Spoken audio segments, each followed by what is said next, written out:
Pada suatu waktu, ketika Raja Brahmadata menjadi penguasa di Benares, ada seorang wanita tua yang mempunyai anak sapi berwarna gelap. Tanpa diketahui wanita ini, anak sapi itu sebenarnya Bodhisatta. Wanita tua membesarkan anak sapi seperti anaknya sendiri. Dia hanya memberikannya nasi dan bubur terbaik. Dia sering menepuk kepala dan lehernya, dan anak sapi menanggapi dengan menjilat tangannya. Karena mereka sangat akrab, orang-orang mulai memanggil anak sapi sebagai si hitam milik nenek.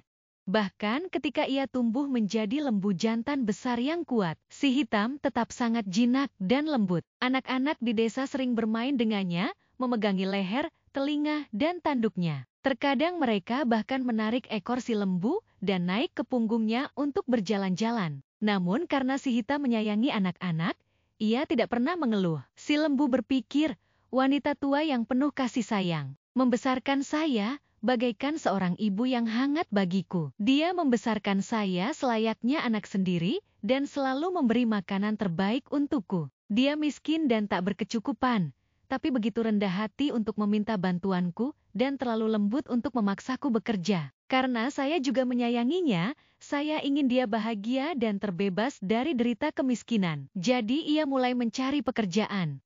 Suatu hari, ada konvoi kereta 500 gerobak melalui desa. Konvoi terpaksa berhenti ketika tiba di sungai terdekat. Walaupun pemimpin konvoi sudah menyatukan seluruh 500 lembu di kereta pertama, tetap saja lembu tidak dapat menarik satupun kereta menyeberangi sungai yang deras.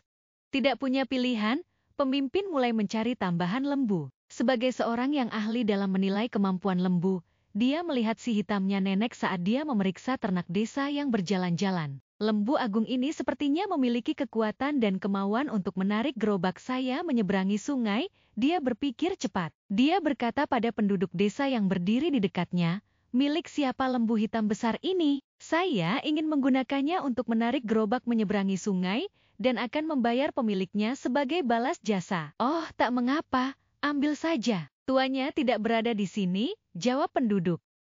Maka dia menaruh kait di hidung lembu. Tetapi ketika dia menarik, lembu bergeming. Sampai orang ini bilang bahwa dia akan membayar untuk pekerjaan. "Saya tidak akan bergerak," pikir lembu. Pemimpin kereta memahami keinginan lembu. Dia berkata, "Lembu yang baik, saya akan membayarmu 2 koin emas. Bukan hanya 1, tapi 2, untuk tiap satu dari 500 gerobak yang kau tarik menyeberangi sungai."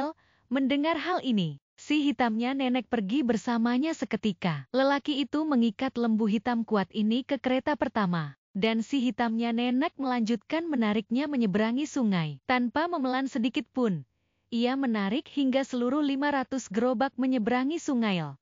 Ketika semuanya usai, pemimpin konvoi menggantungkan kantung berisi 500 koin di leher lembu. Lelaki ini menjanjikan 2 koin emas tiap kereta, namun tidak sebanyak itu yang digantungkan di leherku. Saya tidak akan membiarkannya pergi.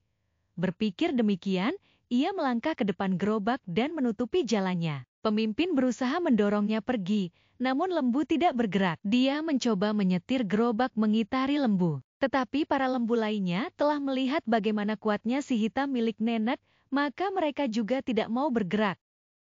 Tidak diragukan lagi, ini adalah lembu yang sangat cerdas, dan dia tahu saya membayarnya lebih sedikit dari apa yang dijanjikan, pikir lelaki itu. Kali ini, dia menggantung kantung lainnya, yang berisi 1,000 koin emas ke leher lembu. Dengan ini, si hitamnya nenek menyeberangi kembali sungai dan berjalan langsung menuju ke wanita tua tersebut, ibunya. Sepanjang perjalanan, anak-anak berusaha menarik kantung uang, menganggapnya permainan. Namun ia berhasil lolos.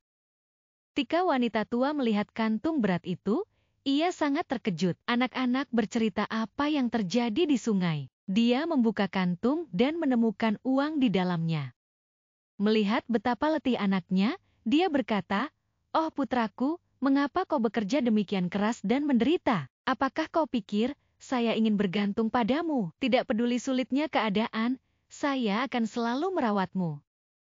Kemudian wanita tua lembut itu memandikan lembu yang baik ini dan memijat otot-otot pegalnya dengan minyak. Dia memberinya makanan yang baik dan merawatnya hingga berakhirnya hidup mereka bersama nan bahagia. Jika kamu suka video ini, jangan lupa untuk like dan subscribe untuk lebih banyak cerita indah.